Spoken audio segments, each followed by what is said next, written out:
আসসালামু আলাইকুম এভরিওয়ান, আশা করছি সকলেই ভালো আছেন। সকালে ঘুম থেকে উঠেই দেখতেছিলাম যে কেমন যেন একটু কুয়াশা কুয়াশা ভাব আর হালকা হালকা রোদ উঠতেছে। এখন 6টা 12 বাজে। আমি উঠেই একটু লাল চা খেয়ে নিচ্ছি। আমার প্রচণ্ড ঠান্ডা লেগেছে আর গলা প্রচণ্ড ব্যথা।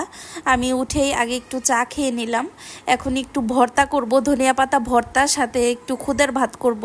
যেহেতু বাসার সকলেরই ঠান্ডা জ্বর, কোনো কিছুই ভালো লাগছে না। আর যেহেতু মাইদ আছে, অনেক দুষ্টুমি করে, ওকেও সামলানোর একটা ব্যাপার আছে।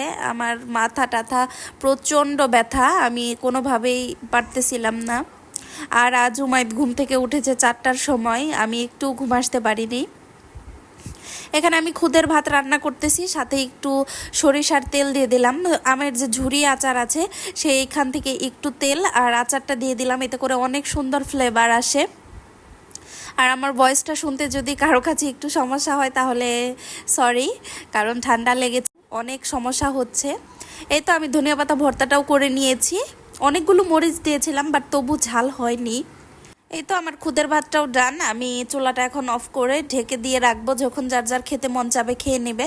এখন আমিও আগে খাবারটা খেয়ে একটু ওষুধ খেয়ে নিব। আমি একটু ভিডিও করতেছিলাম দেখে হুমাইদও কুলে এসে বসেছে, বলতেছে আমি খাবো। আমি বলতেছি তুমি আচার খাও, আচার খাও। কোনো কিছুই ভালো লাগতেছিল না, একদম বিধ্বস্ত অবস্থা। আমি রান্নাঘর থেকে একটু বাইরের ওয়েদারটা দেখতেছিলাম আর রান্না করতেছিলাম। এখন একটু মুরগির মাংস রান্না করব। এটা দেশি মুরগি ছিল, মোরগ ছিল। মাংসটা ভালোভাবে কষিয়ে নিয়েছি, মশলাটা ভালোভাবে কষিয়ে এখন মাংসটা দিয়ে ভালো করে কষিয়ে নিব।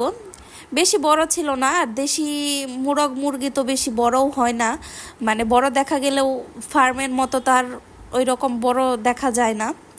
অনেক মজা হয়েছিল মাংসটা, কিন্তু উমাইদের বাবা একটু খায়নি, বলে যে এত ছোট মুরগি আমার ভালো লাগলো না। মাংসটা রান্না করে নিচ্ছি। এখন প্রায় 11:30টার মতো বাজে। আমার মাথাটা প্রচণ্ড ব্যথা, আমি একদম চোখে কোনোভাবেই দেখতেছিলাম না। আমি ভাবলাম যে একটু ডিম সিদ্ধ করে আগে একটু খেয়ে নেই, আমার শরীর টরিলও প্রচণ্ড ব্যথা। এই তো এক্সট্রা করে কিন্তু আমি কোনো পানি দেইনি তরকারিতে, জাস্ট লো হিট করে রেখে দিয়েছিলাম, এতেই মাংসের এতটা পানি বের হয়ে গিয়েছে। আমি আর সামান্য পরিমাণ মাংস দিয়ে ঝোলের জন্য পানি দিয়ে রান্না করে নেব মাংসটা। এই তো আমার হয়ে গিয়েছে, জাস্ট আর একটু জাল করে নিলেই হয়ে যাবে। এটা বিকেলবেলা রান্না শেষে আমি খাবার না খেয়েই শুয়ে পড়েছিলাম। আমার অনেক খারাপ লাগতেছিল, যেহেতু অনেক সকালে ঘুম থেকে উঠেছি একদম 4টার সময়, তাই আমি একটু উমাইদের সাথে ঘুমিয়েছিলাম। আজকে আলহামদুলিল্লাহ দিনে আমি একটু ঘুমিয়েছি। ইউজুয়ালি আমার ঘুম আসে না, কিন্তু আজ শরীরটা এত খারাপ, আমি দিনেই শুয়ে পড়েছি। আর আমার ছেলের দুষ্টুমি তো কোনোভাবেই বাদ যায় না, সে অলওয়েজ দুষ্টুমির জন্যই রেডি থাকে। আর এটা বিকেলবেলায় 5:30টার মতো বাজে হয়তো বা। আমি এখন একটু 2টা ডিম সিদ্ধ করে নিয়েছি, একটা উমাইদকে দেবো আর একটা উমাইদের বাবাকে দেব। কিন্তু ডিমটা একটু কুসুমটা নরম নরমই আছে, উমাইদের বাবা এভাবে পছন্দ করে না, কিন্তু আমার অনেক মজা লাগে এভাবে। আর এখানে আমার জন্য একটু আমি আমড়া মাখিয়ে নিচ্ছিলাম, কিন্তু মাখাতে গিয়ে এত একদম বেশি করে লবণ পড়ে গেল। এটা একটু বিট লবণ দিয়ে মাখাচ্ছিলাম, আর কোনো কিছুই দিতে মন চাচ্ছিল না। আর এটা রাতের বেলা, ভাবলাম একটু ভর্তা করি, তিলের ভর্তা। এখানে আমি তিলটা ভেজে নিচ্ছি ভালো করে, আর অনেকটা পেঁয়াজ রসুন দিয়ে আমি শুকনা মরিচ দিয়ে ঝালঝাল করে ভর্তাটা করে নিব। আসলে যত যাই হোক, কাজ তো আর কারোর জন্য ফেলে রাখা যায় না, কোনো কিছু খেতে মন চাইলেও নিজেরই করে খেতে হয়। এটা তো আর বাবার বাড়ি না যে মুখের উপর সব কিছু রেডি হয়ে চলে আসবে।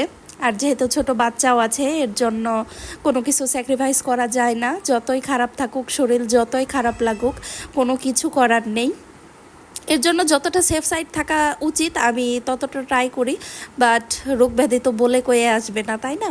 এই তো আমার ভর্তাটা ডান। আশা করছি সকলেই আমার ভিডিওটা এনজয় করতেছেন, আর ভয়েসটার জন্য এখনও সরি।